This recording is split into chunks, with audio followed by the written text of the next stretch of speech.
there we go. All right, so my name is Jose. Robert. Robert, nice to meet you. So we're gonna be doing the interview now. Okay. Yeah, So the first question is, what was the process like getting the job you had? Ultimately, when you starting off becoming a trainer, you gotta have you need experience. First of all, secondly, you do need to get certified. Becoming a trainer with Alley Fitness, each gym has its own qualifications. With Alley Fitness, it does have to be accredited by the government. Oh, okay. So our certifications that are online do have to be accredited, so you can't just get any certification.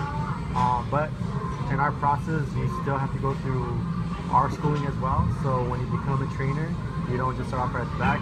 You gotta work your way up to obviously get clients. Okay. How about like when it comes to getting a degree? So ultimately, I mean, we do have trainers that have their bachelor's in kinesiology, but you don't need to have a degree to become a trainer. You do need to be certified, but if you already have a degree in kinesiology or I think it's physical science, you're able to work as a trainer as well. Because those areas without certification. Certification, because those areas are already focused in stuff like as far as like osteoporosis, how CPR stuff and stuff that. Does it have to be like a bachelor's or like an associate's? It would have to be a bachelor's. It has to be a bachelor's now? Yeah, Oh, associates. okay. Yeah, it's not. No longer. Yeah. All right. So the second question is, what skills are required in your position on a day-to-day basis? Like, what skills are required? Like, So also, I mean, the way my trainers train is you do have to have patience. Patience is key. Secondly is you got to know exactly what kind of compound movements to do. And what that is when we train a client, obviously our focus is not always on the machines. It's always on, we try to figure out what areas they want to attack first, but at the same time we deal with all age groups, so 13 and up. They can have limitations, they can have disabilities, but we focus on the areas that they can do if they do have those problems. But ultimately though, it's more of what the client wants, the measurements, and pretty much making sure that they see results. Do you go based off like what their goal is, or you recommend like oh no, you know what, you should do this first, then to get? Well, yeah, we go based off what they want, and then that's why we provide a book and we provide the workout routine. Okay. But ultimately, it's more of if their goal is to the three reasons why people will get training. I'm sorry, is for one, it's the motivation. A lot of times, a lot of them lack motivation, but that's because of the knowledge. And if they don't have the knowledge, a lot of times accountability, they stop coming in. So if those three areas, that's the real reason why someone will get that training. Right. Do you evaluate that like from like the trainers here? Yes. So each of my trainers, before they start, like I said again, they have to first shadow us, okay, on when we train a client. But that's what I look for. I look for attitude and energy. You got to be productive as a trainer. You got to be able to be a team player, because a lot of the times the clients, like I said, patient-wise, sometimes they don't show up, and sometimes trainers, why did they show up today? And it's kind of, well, they have their reasons, but our goal is to make sure that we're bringing them in. So yeah, they're coming in. Does that have like a negative effect on them, like as a trainer? A negative effect, I would say, I mean, in their pay. Ultimately, I mean, as a trainer, they get paid by session. They don't get paid by hours, so they do get to make up their own schedules, which is the pros of it. But if a client doesn't show up, if it's not an emergency, we got to figure out why they didn't show up. So there could be two reasons. One, investigate. Yeah, I would investigate. Well, I mean, I would call as a training director to make sure that if it's not an emergency, like why didn't they show up? It could be one, they didn't like the trainer, right? And they just didn't know how to tell him. Or two, it's more of they're just really sore and they don't want to come in, so they lose lack of motivation. Like today, I don't want to come in and I'm really sore. When it comes to like personal trainers and like clients, do they always have that they have to have a connection, like they always to be like in touch? Yes, definitely. I mean, as a trainer, I think of my trainers more than just trainers. They have to be their best friend. They have to be that team leader. Why? Because to be a trainer is more than just having knowledge. Anybody can just tell anybody what to do. It's getting someone on board with you to envision their goal and their future. Because a lot of times when they don't hit their goal or they don't hit their standard in that month, they lose motivation.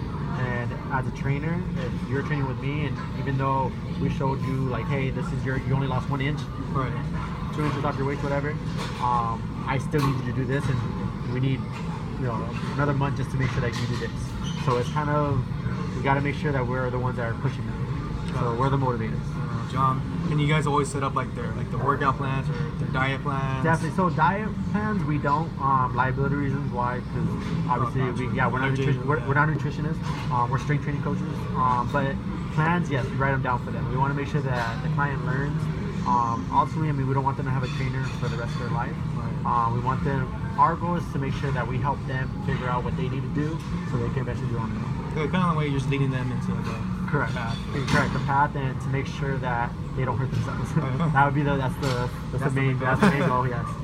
Oh yeah, well that comes into my, so like every trainer has to be CPR certified. Yes, CPR certified, and on top of that, their certification has to be accredited by the government, or they have to have a degree, which is PEACE or Physical Science.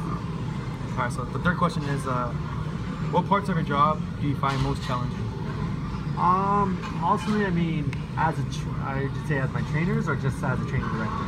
As a trainer. Okay, as a trainer, I would say that I think the most complicated, or the most complicated scenario I can think of right now is having a client that is rude? mainly, not, I wouldn't say rude, because we deal with all different ages, but we have the clients that are 13, 14, and they're stubborn.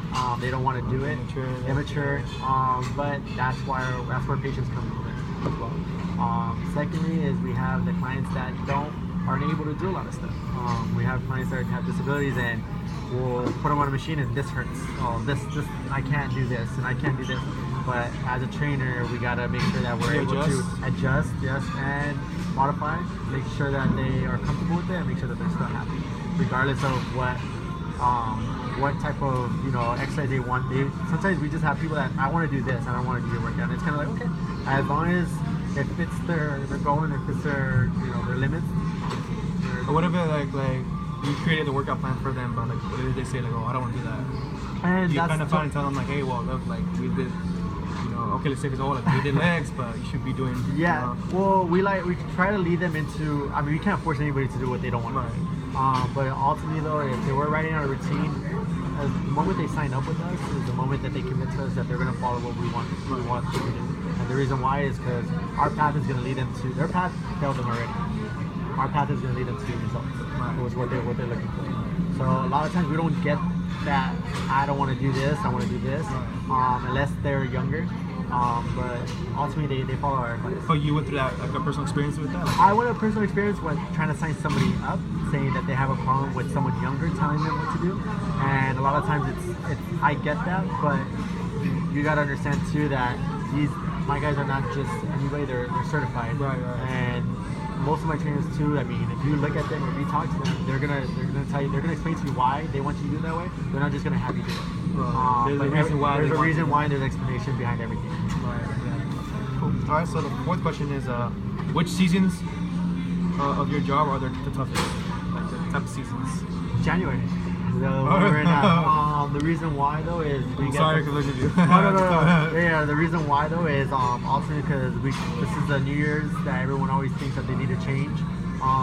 We get the most busiest, so ultimately if you don't have staff, you don't have enough trainers, it gets hard because now our clients want to come in, or not clients, but more people want to train. Yeah, the more people, the more less availability we have. So as a training director, I got to make sure that I have enough trainers, but as a trainer, you got to open up your availability. You're going to have clients that want to do their times most of the time. I mean, a lot of times we have our openings, but most of the time they're going to ask, can you do this for me? And it's kind of like, yeah, definitely, you know what, I'll do that for you, but hey, this week I need you to come in this and this time. So it's kind of, yeah. They have to cooperate with you. Well, yeah, it's a team effort. January is our hardest because there's a lot of people, but our slowest, I would say, would be around October, November. That's the season. Well, because you got Thanksgiving. Yeah, Thanksgiving.